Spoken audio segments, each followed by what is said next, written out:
ሰላም ሰላም የሀገሬ ልጆች እንዴት ናችሁ? ሰላም ናችሁ ሆይ? ዛሬ የምሰራውን ምሳሌ አሳያችሁ።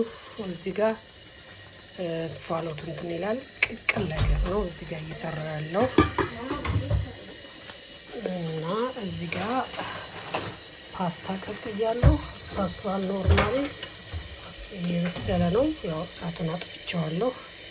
ማንጠፍጠፍ ነው የሚቀረኝ እና እዚህ ጋር ደግሞ ያው ሽንኩርት ያበሰልኩ ነው የስጎ ማለት ነው የእንትን የምሰራው። ከዛ እዚህ ጋር በርበሬ ጨምራለሁ። ትንሽ ነው በርበሬ ጨምረው። ከዛ በኋላ ትንሽ እንትን ካልኩ በኋላ እንዳይቃጠልብኝ ትንሽ ውሃ ጨምርበታለሁ። ትንሽ ውሃ ጨምራለሁ በጣም ስለተቃጠለ ማለት ነው። እና ከስራ መጥቼ ድክም ብሎኛል። ለዚያ ነው እዚህ ጋር በርበሬ ጨምሬ እንዳልኳችሁ። እዚህ ጋር ደግሞ ማጅ መረቅ አለኝ። ቆንጆ ይጣፍጣል። ይሄ ደግሞ የተለያየ ቅመሞች ነው ያለው።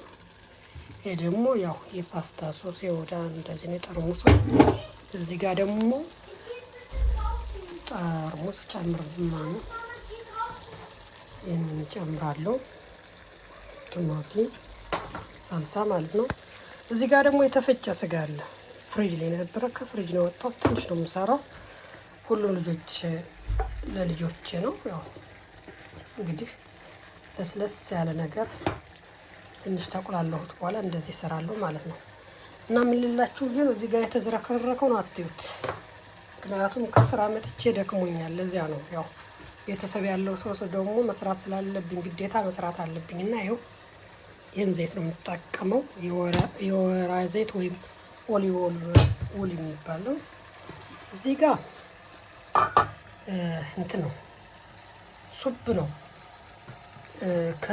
እዚህ ሀገር ምግብ ከመብላታችሁ በፊት ይህን ትጠቀማላችሁ። ሱፕ ነገር ምናምን ነው፣ አጥንት ምናምን ነው፣ ሱፕ ይባላል። ይሄንን ነው። እና የሀገሬ ልጆች ሰብስክራይብ፣ ላይክ፣ ሼር፣ ኮሜንት አድርጉልኝ፣ አበረታቱኝ።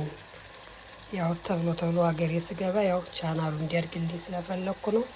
ሰብስክራይብ አድርጉኝ። እወዳችኋለሁ፣ አከብራችኋለሁ።